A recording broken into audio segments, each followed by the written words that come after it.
Hello, guys, and welcome to the Nobody Asked Me Guy Show. I'm your host, Melvin Casey Lars, and we have a fantastic lineup for you this evening, ladies and gentlemen. We have none other than NFL Hall of Famer and great Mr. Fred Dean. We also have Mr. Gerald Eddings, and we have Mr. Wenford Wilborn. Now, all of these gentlemen, true to our topic tonight, dads.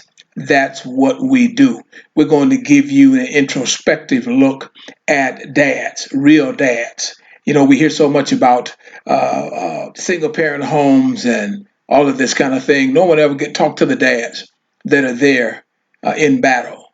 So let's meet our dads.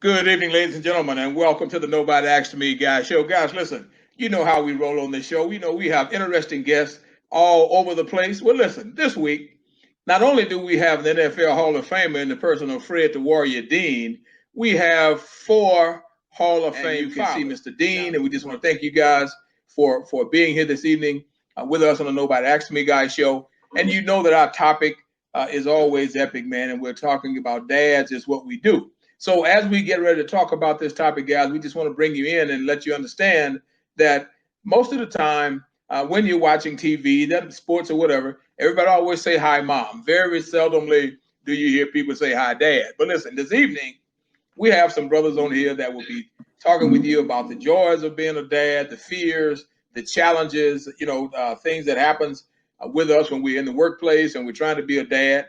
And as for our Hall of Famer, Mr. Dean, having played 11 years and trying to balance being a professional athlete and dealing with his sons and daughters and that kind of thing, and even with the wife, we know how that works. So I always tease the guy all the time, and I was telling Fred that they went and made it in the big time. It's one thing when you are a walk on, and people say, "Oh man, a free agent." I say, "Hey man, a free agent is just like a high school walk on. You go on somewhere and hope you make somebody's team." And nobody give you any guarantees. So we want to square that up. But listen, not only do we have in the person of NFL Hall of Famer Fred Dean with us tonight, we also have Mr. Gerald Eddings. And Mr. Gerald Eddings is a retired professional in his own right. He has several jobs, been a former coach, former teacher.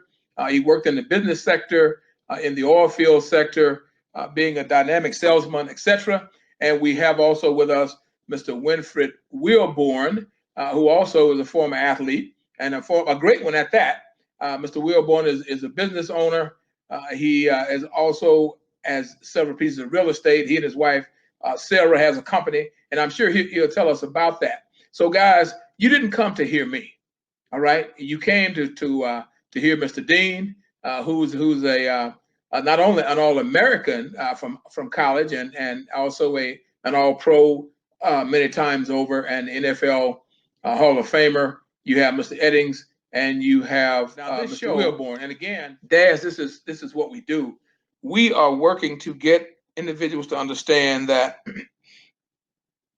with all of the talk about dads not being there and single parent homes and that kind of thing, no one ever gives you the opportunity to talk to dads that are there, and dads that do put time in, fatherly time with their children, dads that are concerned about what happens to their children and the whole nine.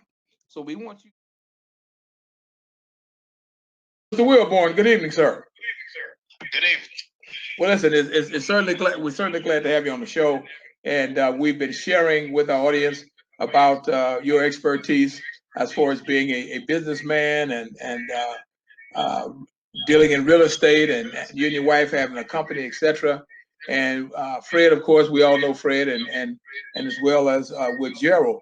So let's just kind of get this thing started. Now, as far as being a dad, we know there are a lot of talk about moms and dads not being there and single dads and that kind of thing. If you will, if you don't mind kind of sharing with us a little bit, you know, when you are when you were, I should say, a young dad, and even as you progressed, can you share some of the fears of being a dad just in general, and then some of the joys about that process? Well, I think it's like our father. That's the thing that I did. I just kind of depended on God. Okay, and you know, Brother Wilborn, actually, it's not simple. Uh, it takes a lot of fortitude to hang in there and to deal with our children, and when we sometimes are nervous or unsure because we know we want the best for them, and they may not exactly be doing maybe some of the things we want to see them do, or may not be reacting the way in which we want them to react. So that's a very powerful statement as we continue this process.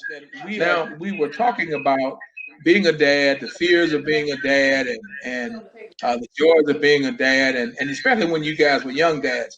I know that you guys now are mature, and you've had an opportunity to practice, and your sons and daughters are adults. But Winford has already shared with us about the fears of, you know, some of the fears that he just dealt with as being a dad. And will you share with us, Mr. Eddings, maybe some of the fears and joys about being a dad? Well, the fear is the fact that you want your kid to do better than what you've done in life, and so what you do is you try to do all these different things to try to make his life better, hoping that he can take that and take it to the next level. So we fear the fact that things will happen to him along the way that that may harm him in his process. You know, we went through the 60s. All of us went through the 60s and the 50s and all of that which went along with that. So we wanted to shelter them from all of that in hopes that they wouldn't have to go deal with the things in which we had to deal with. So and sometimes we hope that we didn't take it too far, but in my particular case, it seemed as if mine was coming along fine. So maybe we didn't, but with kids, it's a learning process for us as well as it is for the kids.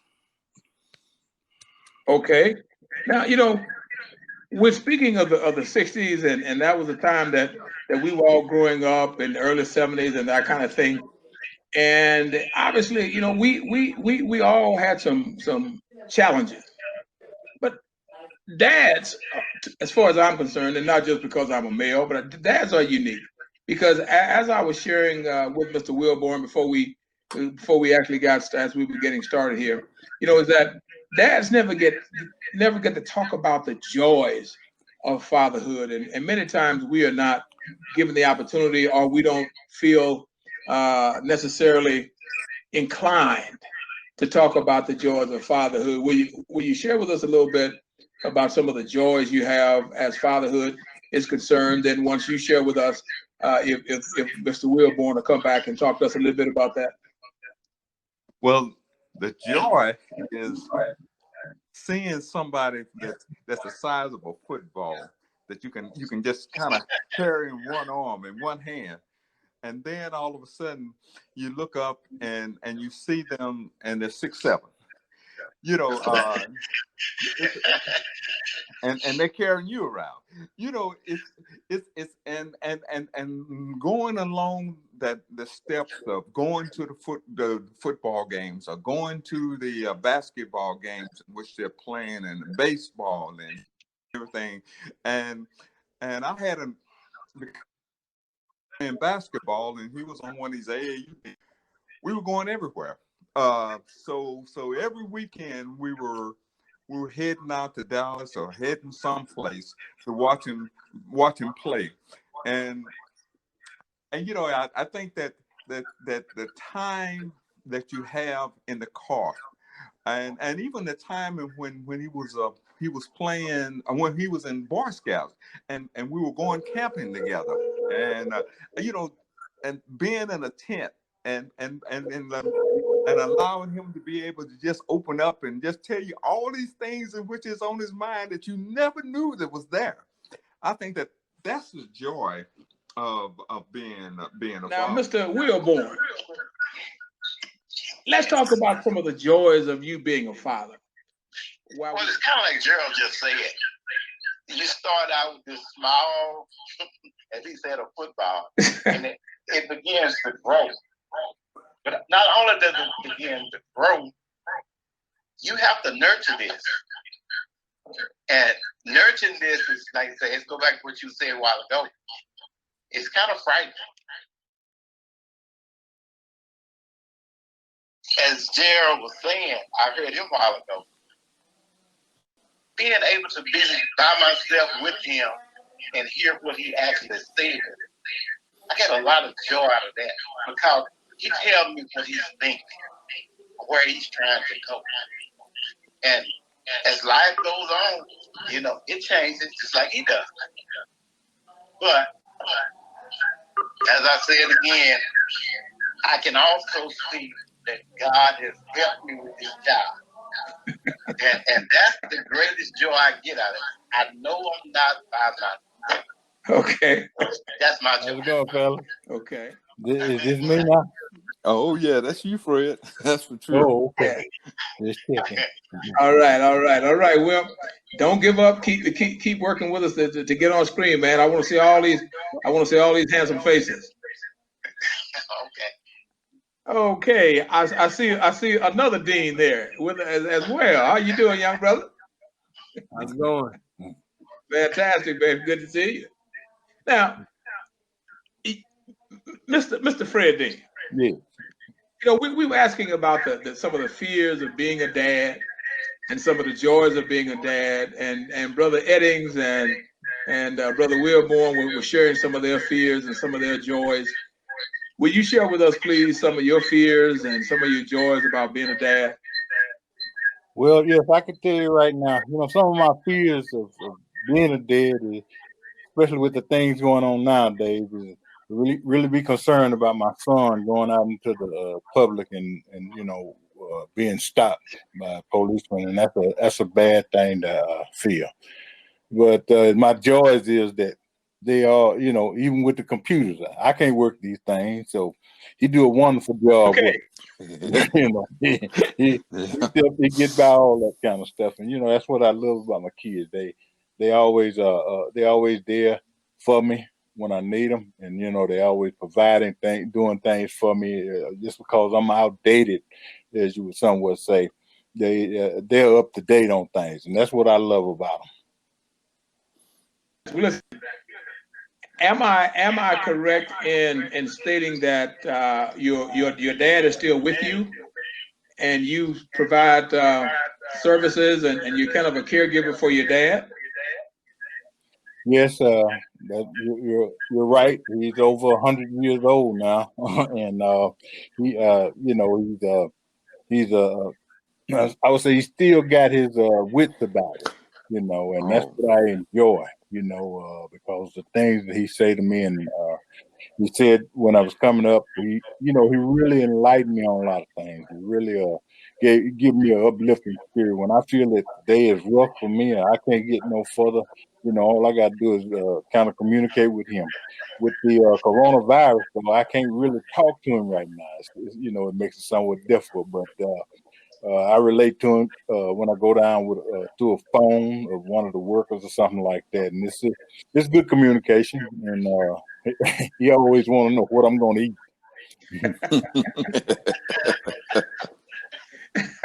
You know, Brother Fred, yeah. I know Gerald has put some things up on Facebook about showing how proud he is of his dad, and certainly Wenford and I have talked about his dad. I never say much to you guys about my dad. My dad has been past 20 years as well, and just let me say for myself, and I'm sure the guys agree with me, man, is that, you know, God bless you that you still have your father with you. And I know all of us wish we could. And with that, let me ask our other brothers, Mr. Wilborn and Mr. Eddings, to share with us a little bit about your dad, maybe some fond memories and things you remember, or some things that maybe he said to you that you still live by today. Well, my dad was a one-liner. You know, I used to love that about it. You know, his big thing was just the fact of one of the ones I remember, he said, you better judge a person by his heart and not his color. Okay. That was one of the ones that he but I tell you what, he, my father loved Fred. He just loved him. He just, the way he played, he always say, reminded him of a boxer and stuff. But my father was one in which was always tried to be there. Okay, like I think I put it on Facebook. We played in 47 football games in college, and he missed 3. And they would drive all night. Sometimes never would stay in a hotel or anything. They drive to the games. And we were leaving. We left Chattanooga. I think it was like 10 o'clock that night. Getting on a plane, and they got in the car and drove all the way back to Minden. That's the kind of person my father was. And I never forget the 3 games he missed was actually we played in Hattiesburg in Southern Mississippi. That was the first game of the season, and I just think he didn't think that I was going to play in that game or something. So, but the other one was up in Ypsilanti, Michigan, against Eastern Michigan, and the other one was out in Flagstaff, Arizona. And he told me about Flagstaff. He said, I thought about trying to drive out there. I'm like, Dad, you can't do that kind of stuff. He said, oh yeah, but see, he always wanted to support me in whatever I was doing. And that's why I always want to support my kids in anything in which they do. Wenford, what about you, brother? I have to piggyback again on what Gerald was saying. My father, he always, when we get that attitude, our kids will be all right. And as Gerald was saying, my father, he was a kind of a one-liner too. He said, there's only 2 ways to do it, right or wrong. And that's the way life is. Yeah. Either he's right or either he's wrong. Yeah. He didn't believe in straddling the fence. And, like I said, he would tell you, were you right in that? That's what he would ask you. So that's kind of where I am with that. And I'm proud of him. And I didn't think at the time I was growing up, he was a very smart man. But when he died, I thought he was a genius. Okay. I heard that. Well, fella, that's kind of like my dad, man. He was one of those brothers that came up hard and didn't finish school and that kind of thing. And he thought everybody else should have that thing of doing everything for yourself. And very rarely did he put forth any finances to help, anything like that. He always had a lot to tell you, about what you should do and how you should be strong and stand and do for yourself. And which I appreciated that. But I say unequivocally, live on this show, man, that sometimes they were like, come on, Dad, you say that, partner. I need to let him.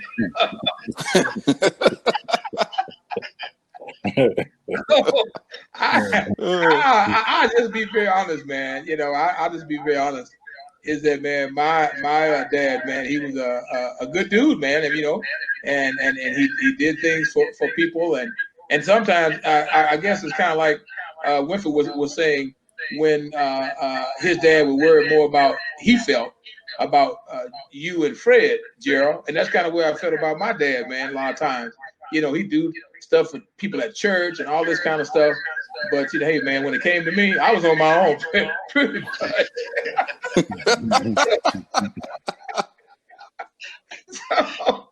So I understand where you brothers coming from. Well, listen, man. Let me ask you, brothers, this, and it doesn't matter who goes first. Fred went off, but he'll be back. It doesn't matter who goes first.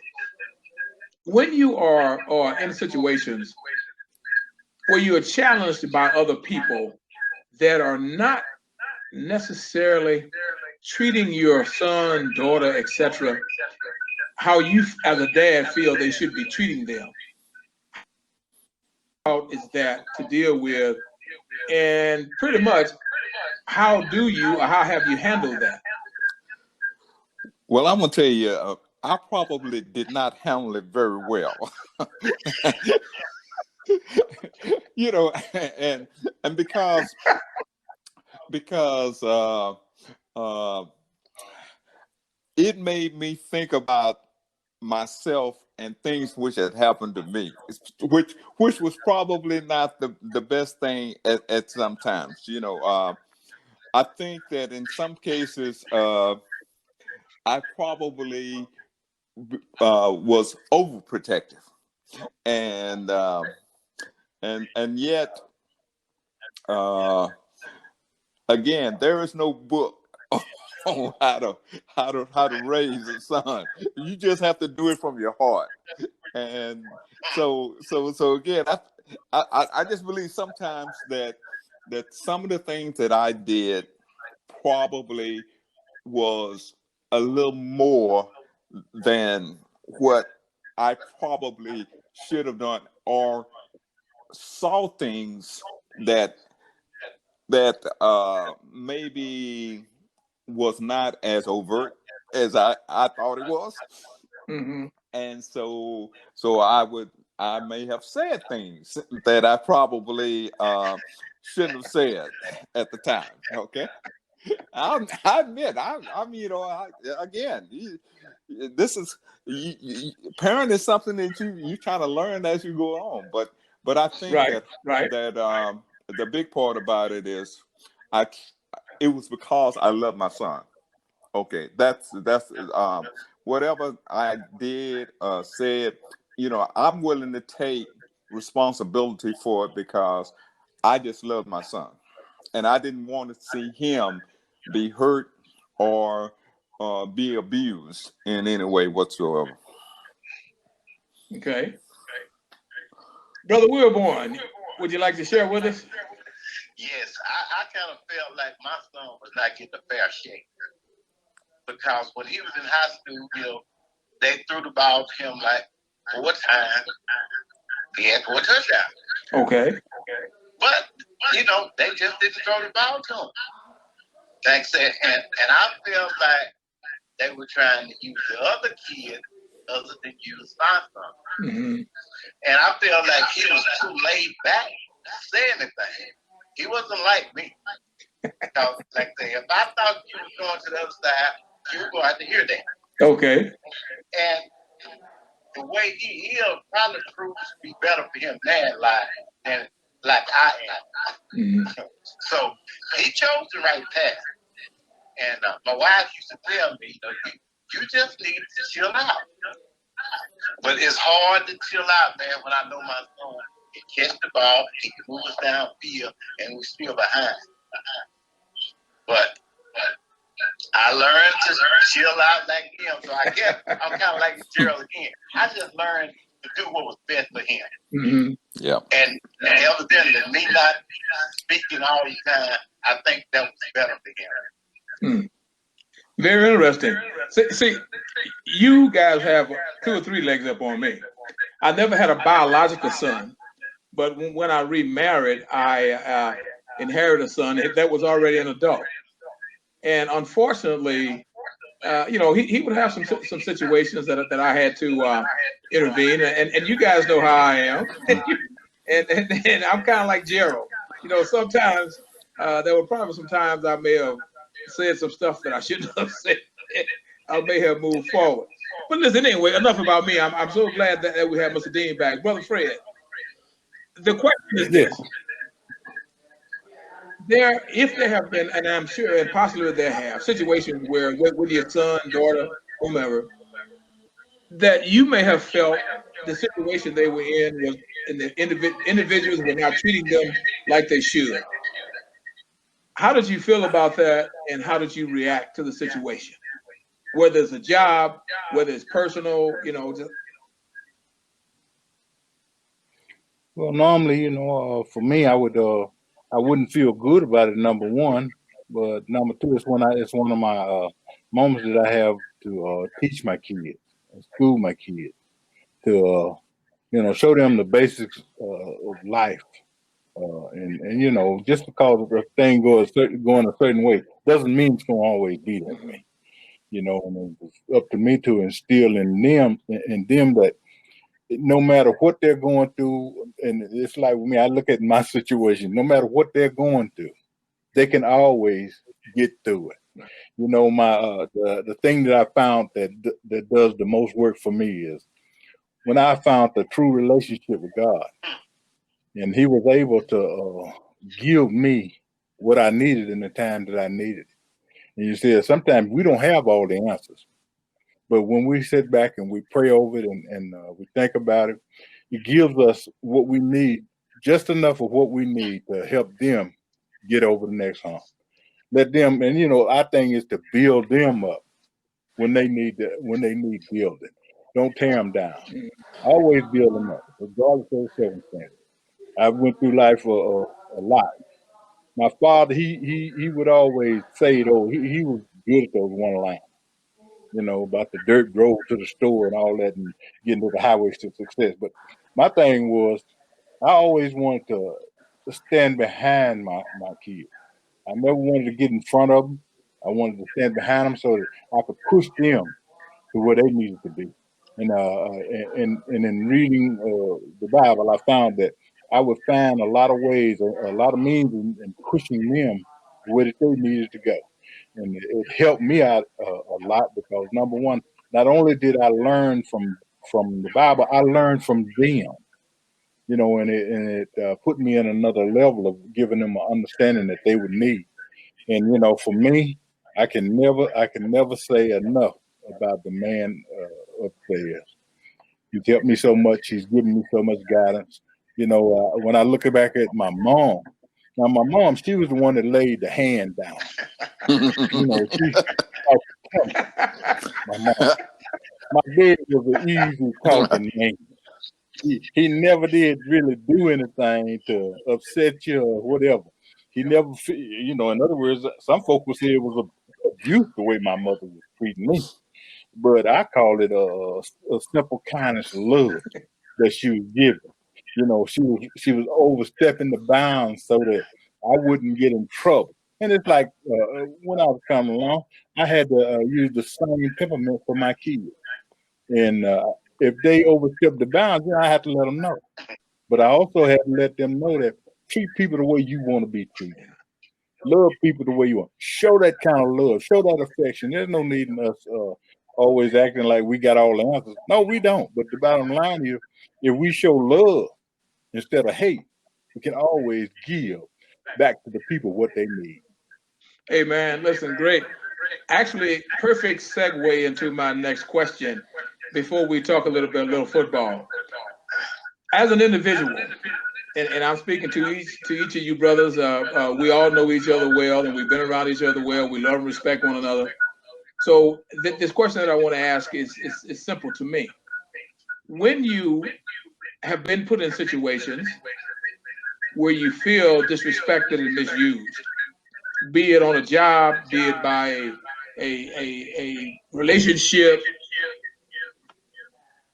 how do you, other than God, Fred, I don't want to take that away from you, but other than God, Winford, I don't want to take that away from you, but other than God, Gerald, I don't want to take that away from you, but other than God, Chief, I don't want to take that away from you.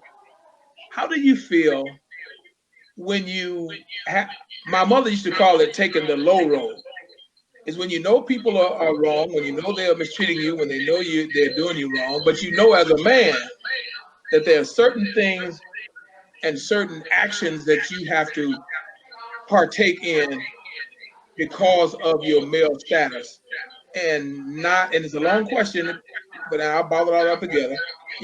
Not wanting to embarrass yourself, not wanting to embarrass your family, not wanting to burn bridges, but you're being done wrong.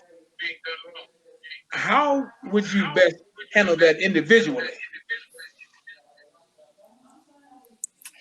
Who's that opposed to, Chief? Huh? Who's that opposed to? Which one of us? Anybody can go first. Go ahead, Joe. Thanks, Fred. I think the way in Gerald, which you handle it. Before you answer, I know it's a loaded question. I know it's loaded. Well, but I just want us to be real. I think that there is no one way to resolve that. To answer that question, because I think it's according to the situation. For instance, if because sometimes it may be a cultural thing, because I work with a lot of international people. So before I react, I need to know first, is it a cultural thing, or is this person really trying to do something to hurt me? So my reaction will not be the first after the first move. But if I find out that this is something that is going to persist, then I think that I need to find a way. Now, if it's another, for instance, if it's another salesman, maybe what I need to do is to sort of stay away from the person. Or if it's, and in some cases, maybe I need to find the right time to talk to that person. The right time may not be at that moment. The right time may be 2 or 3 weeks later, so that we can sit down and we can talk about what's happening. But it's never a time on these jobs to just blow up and just go postal on people. You just can't do that. Okay. Well, Fred. Well, you know, I know it's like loaded. I know it's a loaded. I like to piggyback on what Gerald was saying. You know, the thing about it is when I look at people, and you know, and when I'm communicating with people, and see, my thing is, it's difficult to leave God out, but at this time, I'll try to share with you things in a real manner. You know, when I think about what people say and do, and you know, if it's things that I don't want to do, I have to weigh the circumstances in which I'm talking about, because you know there are a lot of things that come from the left, and I know that it could be very dangerous for me or advantageous to me, but I know that if I'm walking the straight and narrow, if I got my head on straight, if my mind is set right on anything that I may be going through, I feel that I can walk through it. You know, I use an example of football. You know, when I approach people and when I attack people, I attack them with a certain vengeance. It's like they had slapped my father or something. You know, it's like I'm coming at you, you man. Okay. You know, and then you know that's kind you back up off of that, and then you start to do the things that you know. It's like it's two people playing that same game. You know, that game that I play is like I'd get mad at this person. I'd be so mad. It's like, ooh, I could really tear you apart. And then it's just that easy going side. You know, you don't want to really hurt nobody, but then you try to calm yourself down. You know, and that's what we do in life. We often have to be in situations where we calm ourselves down when we run into that type of situation. When people do you wrong, when people causing you to go through things that's unnecessary. You know, you got some people in your life that's there to do that. upset you, to get you fired off, and to get you going in a direction that you know that is not right. And that's the way it is. That's the way it's set up. And I think what it does for me, it makes me stronger. It builds my character, it builds everything about me. That when I feel like I'm gonna fall, if I fall, I feel that I can always get up and be just as strong as I was before I fell. And another character that I can tell you about is Brother Winford Wilborn. Winford Wilborn, he was one of those guys, when Winford stood up, it's like, even though I'm saying he was little, he was short and everything, but when he go to break through the line, he running it, I said, man, that guy's so little, and I'm saying he's not even scared. See, he was attacking it head on. And that's the way it was, that's the way you look at it, and that's the way you have to be. People, you cannot let people tear your world down. You got to have a certain amount of aggressiveness to go after whatever it is that you're trying to go after. It's the same thing I teach my kids today. Go after what you want. Learn everything about what you're doing before you do it. And then the bottom line is you'll be able to go much further than you ever thought you could. All right, Wenford. Talk to us, brother. Well, what you got to do, Chief? You've got to first find out where this person's head is. Okay. Why he's doing you like he's doing it. And you also have to find out where you are. Mm-hmm. And if I can find out where I am, I can protect myself against you. Okay. Because if you are doing something wrong to me and you don't know it, I can accept it. But if you're doing something wrong to me just to be evil, then I want to get your neck in my neck. And, that's not the way to do things.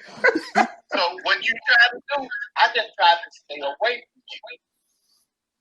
Because if I stay away from you long enough, you're not going to be looking for me if you're trying to hurt me. Mm-hmm.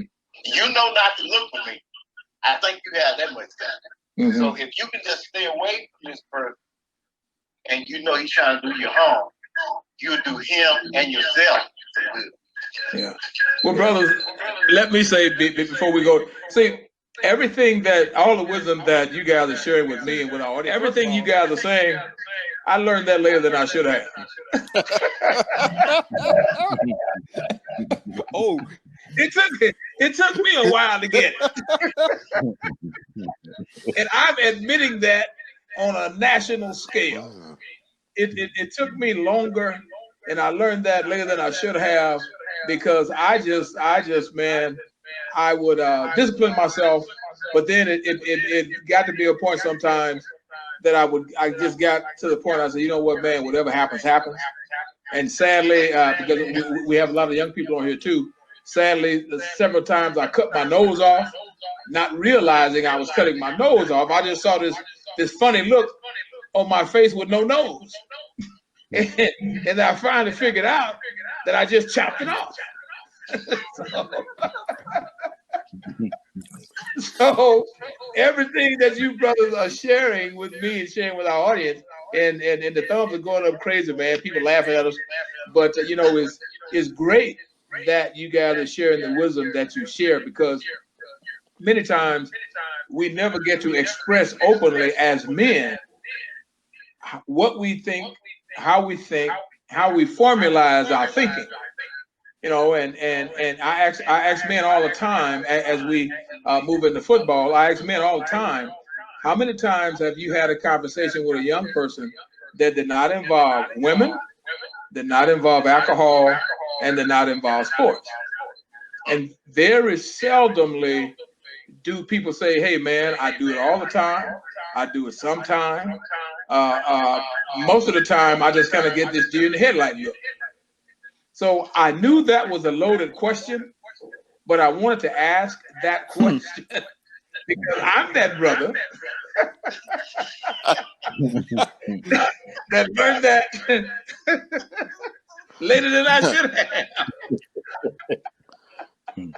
Well, so we didn't say when we learned it. Yeah, go ahead, Gerald. Go We ahead, didn't say that when we learned that. see, we are retired now. It's easy to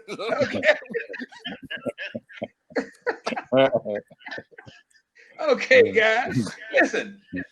We cannot let this moment get away. We have three outstanding athletes on this program. One, of course, as you guys already know, is the NFL Hall of Famer in the person of Mr. Fred Dean, and Gerald Eddings was an outstanding football player, offensive lineman, defense, and I can say this personally because I played with these guys, and Fred has already talked to us about Brother Wenford Wilborn. So we're gonna talk a little bit about football.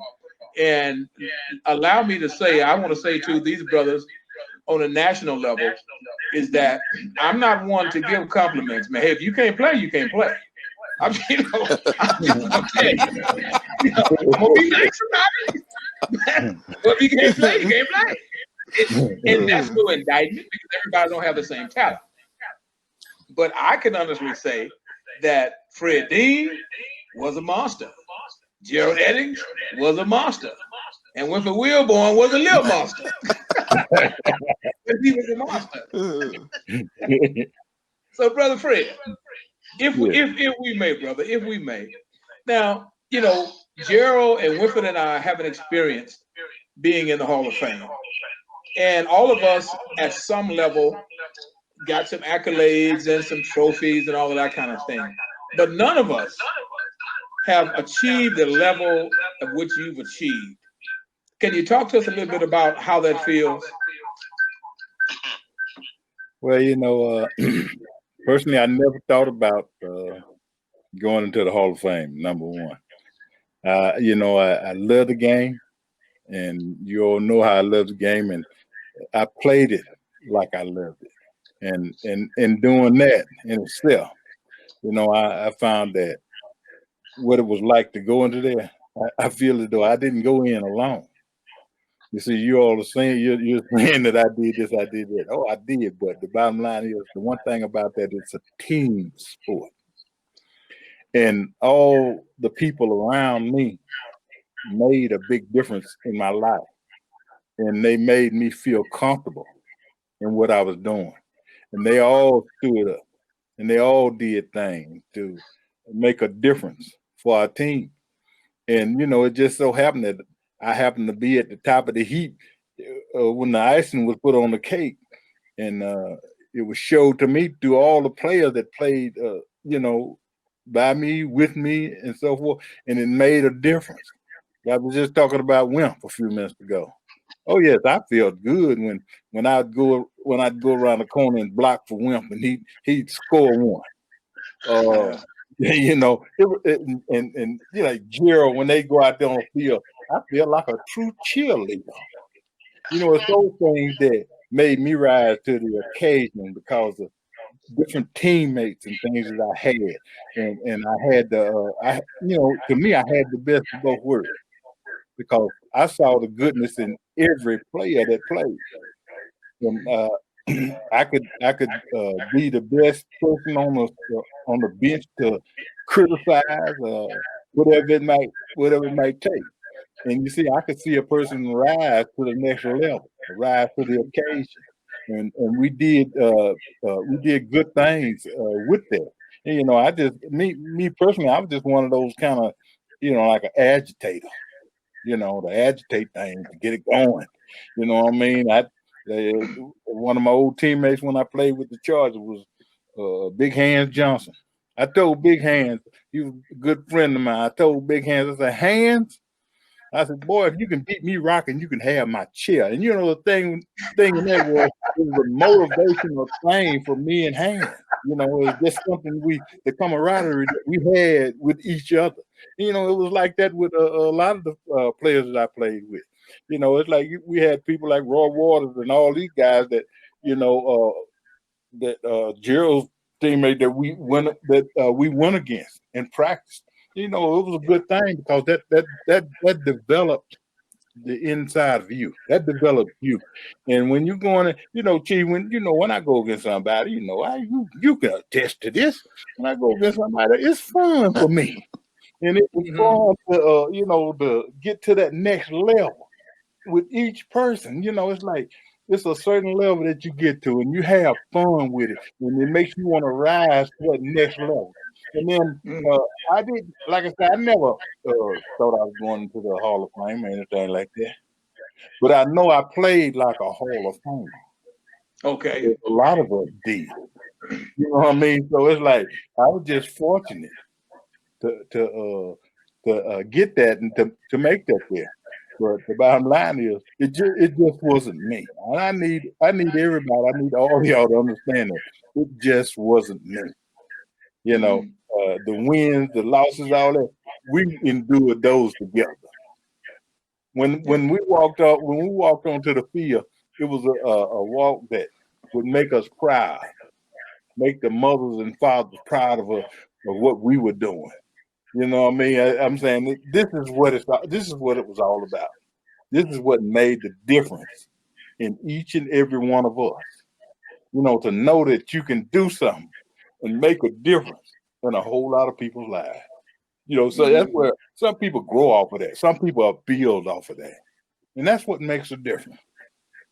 I'm gonna slow down. Wow. That is powerful. Oh, yeah. Now, before Gerald and Wenford share with us, about some of their highlights and the way they feel about ball, I have to say this to you, Fred. And again, the thumbs and stuff going up. I have to say this to you. Humility is great. And all of us talk about God and his goodness. But the bottom line is, everything that you said, I know that we all agree with.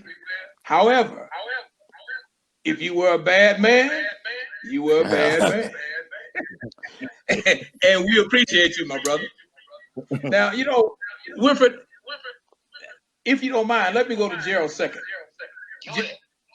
Gerald and I, in high school, Minden always had a good team. Mitchell out of Bossier City always had a good team.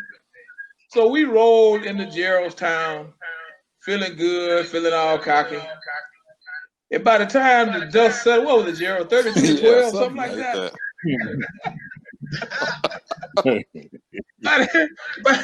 By the time the dust settled, they had beat us like stepchildren, man. So, and Gerald was a great part of that. And obviously, we all know each other from playing at Tech and things like that. And as Fred talked about, the personal parts of challenging one another and that kind of stuff, I know that we both have the utmost respect, because when you meet a true athlete, you know that you've been going up against somebody that ain't no joke.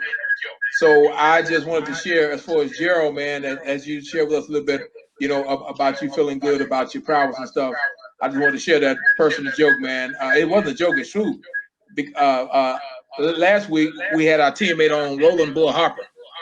And I had to tell the story again, Gerald and Webb and Fred. Captain Shreve High School was supposed to have been the stuff. All of us knew that we had to stop Bull. So if you go back and look at the Shreveport Times, it was talking about the nose tackle at Airline High School, 300-pound nose tackle, nobody's able to block him, all that. So here I am. I'm gonna show Bull how to cow eat the cabbage. So I told Bull, first play of the game, they got offense. We destroyed the offensive line. Here come Bull. And what I remember is Bull taking a piece of my finger with him.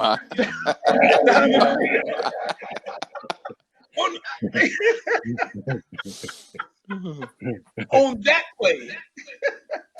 Now, he paid for it the rest of the game, and he and I laugh about that. But on that play, we wanted to establish if we were going to be able to stop him or if he was going to do his thing against us, man. So, I can say to our audience, it's a pleasure having had the opportunity to play against you guys. And Fred, when I had our time. And I love that dude. I love all of you guys, man. So, Gerald, talk to us a little bit, man, about your playing and your expectations, about your playing and things of that nature. Can you share that? Well, first thing about it is I had to play against Fred, so that's the first big problem which I had right there. and see, Okay. when you played Fred could run a 4.40. Yeah. He could bench press 400 pounds. Yeah. So whereas most people, most people, you played them either for their strength or for their speed. Yeah. But see, when you played Fred, you didn't know which one he was going to do. You didn't know if he decided he was going to just use that 4.4 speed, or if he was just going to run right over you. So the whole time, and this was the other part that was so crazy. Fred could stare at you so hard. He was like a snake, like a snake at his prey. He just stare at you, and then all of a sudden, by the time that you sit up there thinking about that, he's gone. And then Yeah. and it's not the fact that he just wanted to go and just heal a quarterback. Then he's got to come back by you and tell you how he went by you to hit the quarterback.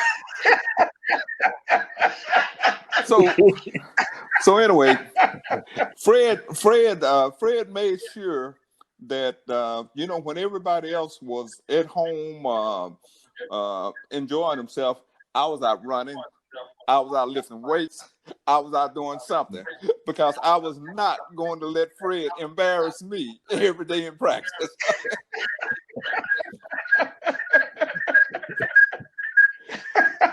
So anyway, and then we run a sweep, and then you had Wenford out there on the corner, and and I'm up there trying to block him as I'm running up, and if he saw me coming, then the next thing I know, I'm on the ground. So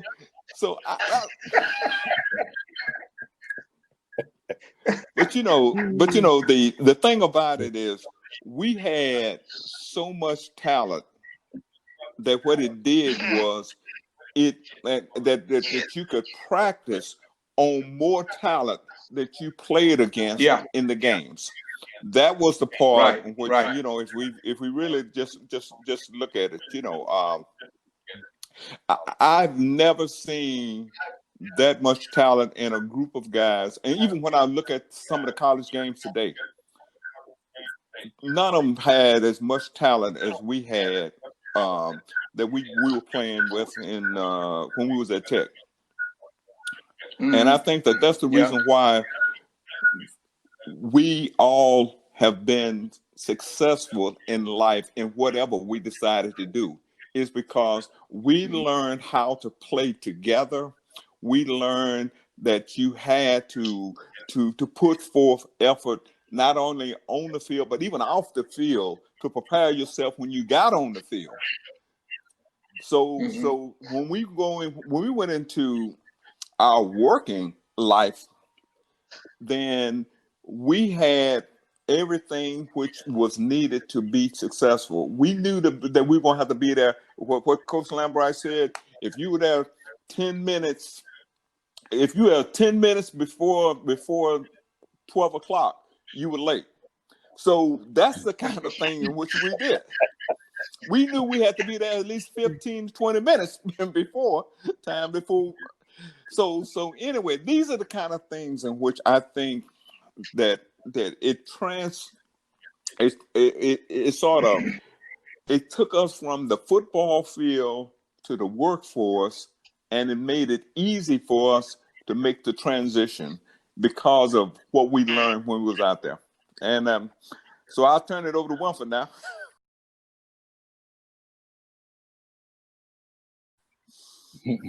All right, well, take us home, brother. Now I'll show you how nice I am. I thought Gerald was a good friend, and he was at his position at the time. Okay. See, I play with Fred. I see Fred do this all the time. It's no big thing to me. But I see Gerald every now and then, and when I see him, his eyes are focused. They're wide open, and he's rolling over everything in front of him. And nobody is like that really wants to go against Gerald. So I'm thinking Gerald, well, he really is on that side of the ball. He is Fred. And like Gerald said, we had so much talent. And the thing I need to say about Fred is, Fred is a better person than he is an athlete. Okay. See, that's what people don't really get about Fred. Fred will do anything for you and take care of it. So I just look at Fred as a little brother or something. Now, Gerald, I'm looking at him as rolling over. And see, like I didn't get a chance to really know you because I'm on my field doing my thing. Right. But I hear the people saying what you're doing up there on the other field. And talking to you, I feel like you should have been playing also. But as Gerald said, we had so much talent, they really didn't have to show your talent. Right. And so I'm telling everybody, you were Yes, he very was. talented. Because we had so much talent and we were in this school, they could get away without you. And by me playing behind Fred, I need to say this too, I made a lot of shots that I probably wouldn't have made. Because you got the double team, you got the triple team, Fred, he's on my side. Right. Right. So, but like I said, and all of us are good ball players. But the thing that we all have in common is that we look out for each other. And that's more important than playing ball. That's how come we can get here and be together and beat each other tonight. Right. Ball got us to where we are. Right. I agree to that. But the reason we can survive in life, you know, it's tough out here. Oh, yeah. The reason we can survive in life is because of what we had to go through. We went through some tough times today, being the first black group to get there. That's no easy choice. But it was easy because of Fred, it was easy because of Gerald, and it was easy because of you. We looked out for each other. And we're still doing that now.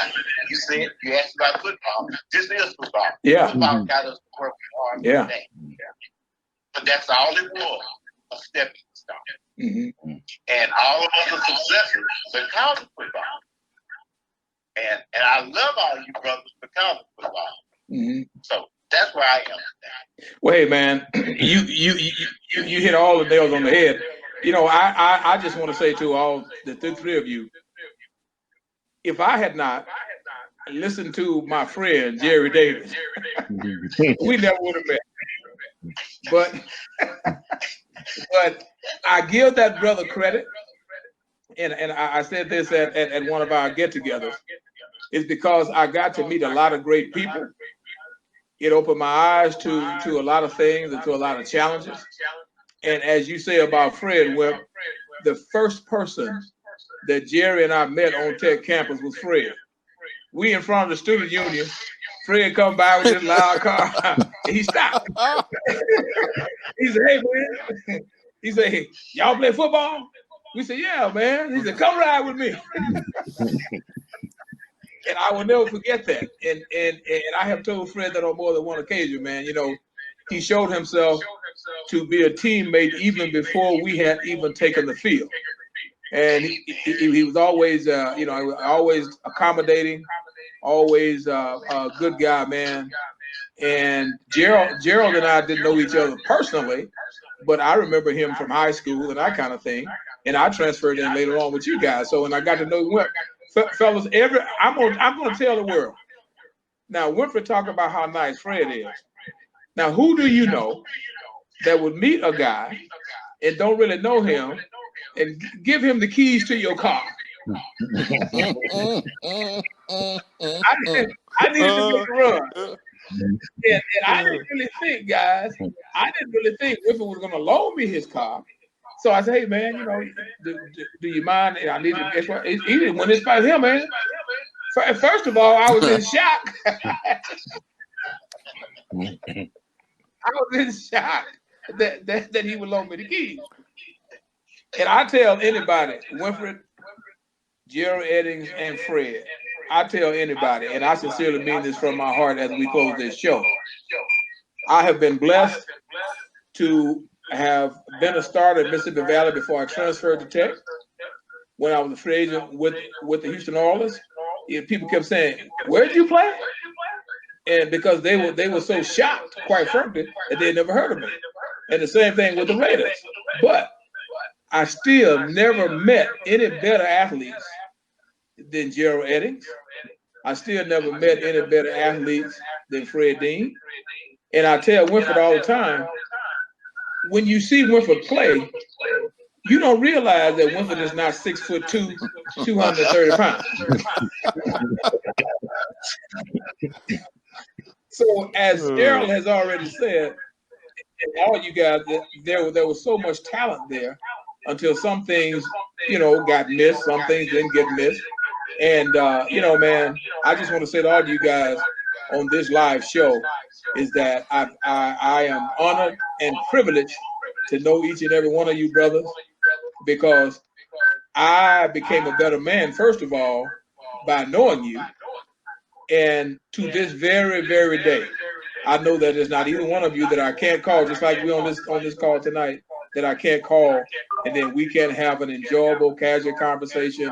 We can't visit one another, live in one another's homes for, not permanently. To stay a night or two when you come through town if necessary.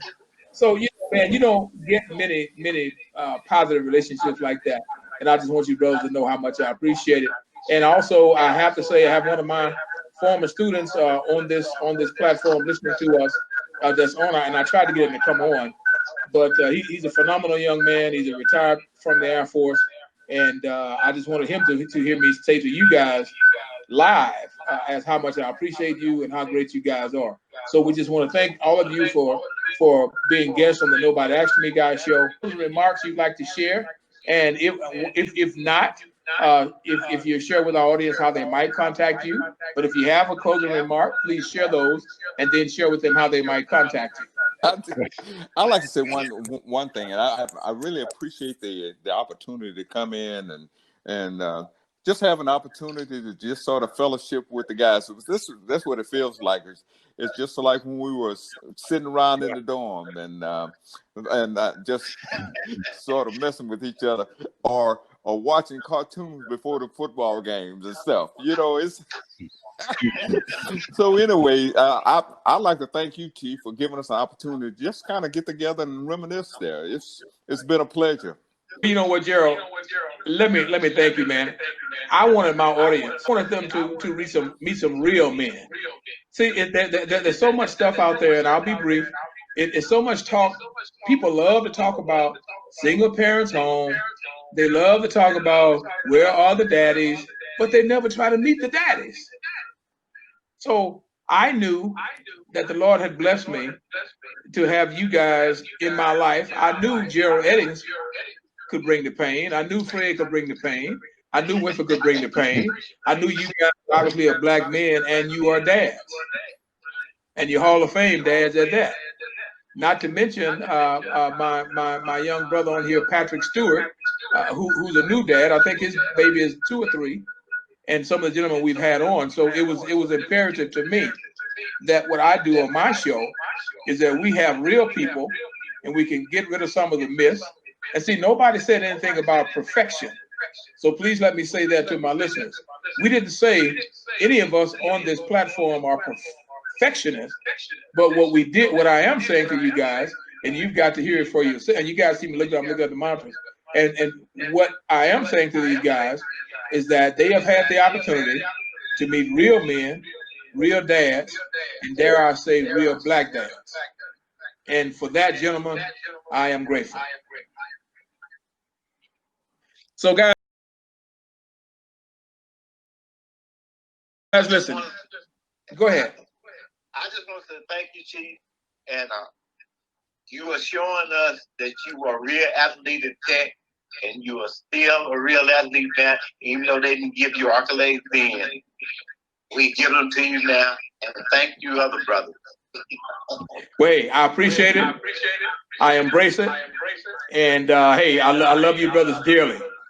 So let me share with our guest. I gave you a little rundown of what's going to be coming down the pike, but we want to and invite you guys to come back and talk with us again. This is the Nobody Asked Me Guy show. I'm your host, Melvin Lars. And, you know, guys, we just bring you real stuff. We don't waste your time with cookie cutter stuff and asking all of these dull questions. We just like people to be themselves. So listen, you can contact me very easily at the Nobody Asked Me Guy show at gmail.com. My website is being revamped as we speak. Feel free to call me on my office/cell phone 440-935-0374. And as always, we encourage you guys to go out and purchase my latest book called Mothers and Their Men, an introspective look at mothers rearing their sons. And this book is about mothers and sons relationships. It's not about anybody trying to tell you how to parent. And we had over 400 mothers, and those mothers that did our survey were mothers from what people call domestic moms all the way to mothers with PhDs. And let me tell you, some powerful stuff in there, so we encourage you. So guys, again, we want to thank our guests for being here. We want to thank all of you for being here. We want to wish everyone a good night. You guys have a great and blessed evening. You too, Chief. Be blessed. Thank you, Fred. Thank you very much. Good night, brother. Yeah.